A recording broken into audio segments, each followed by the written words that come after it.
संयुक्त अरब अमीरात यानी यूएई ने पाकिस्तान में इंटरनेशनल एयरपोर्ट के ऑपरेशन यानी संचालन की डील को खत्म कर दिया है। पाकिस्तान के अखबार द एक्सप्रेस ट्रिब्यून के मुताबिक अबू धाबी ने यह फैसला किया है कि वह अब इस्लामाबाद के इंटरनेशनल एयरपोर्ट को नहीं चलाएगा। इसे यूएई राष्ट्रपति शेख मोहम्मद बिन जायद अल नहयान की भारत की अचानक हुई यात्रा से जोड़कर देखा जा रहा है।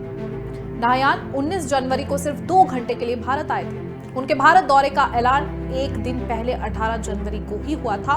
अब ऐसे में सवाल ये है कि आखिर इस डील को लेकर पाकिस्तान की ओर से क्या प्रतिक्रिया सामने आई है। तो अब इसके बारे में आपको बताएंगे। तो बता दें कि संयुक्त अरब अमीरात ने पाकिस्तान में इंटरनेशनल एयरपोर्ट के ऑपरेशन यानी संचालन की डील को खत्म कर दिया है। पाकिस्तान के अखबार द एक्सप्रेस ट्रिब्यून के मुताबिक अबू धाबी ने यह फैसला किया है कि वह अब इस्लामाबाद के इंटरनेशनल एयरपोर्ट को नहीं चलाएगा।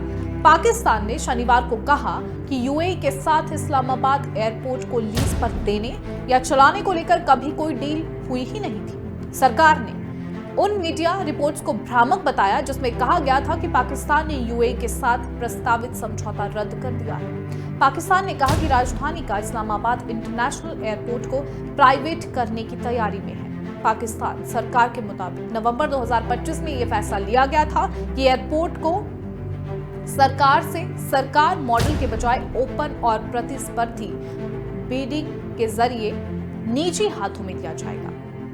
इसकी वजह निवेशकों की मजबूत दिलचस्पी बताई गई है। सरकार ने बताया कि इस्लामाबाद इंटरनेशनल एयरपोर्ट को अब लॉन्ग टर्म कंसेशन मॉडल के तहत एक्टिव प्राइवेटाइजेशन प्रोग्राम में शामिल कर लिया जाएगा। इसे कराची और लाहौर एयरपोर्ट की तर्ज पर ही प्राइवेट किया जा रहा है। पाकिस्तान सरकार ने कहा कि ओपन बिडिंग प्रक्रिया में घरेलू और विदेशी सभी निवेशकों को बराबरी का मौका मिलेगा।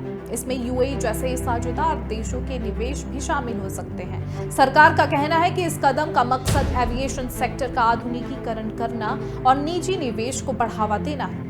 आपको एक बार फिर से बता देते हैं कि संयुक्त अरब अमीरात और पाकिस्तान के बीच इस्लामाबाद इंटरनेशनल एयरपोर्ट के संचालन को लेकर एक महत्वपूर्ण डील की चर्चा पिछले साल से चल रही थी, लेकिन हाल ही में ये डील रद्द हो गई है। ये घटना पाकिस्तान की आर्थिक मुश्किलों और क्षेत्रीय राजनीतिक बदलावों को उजागर करती है।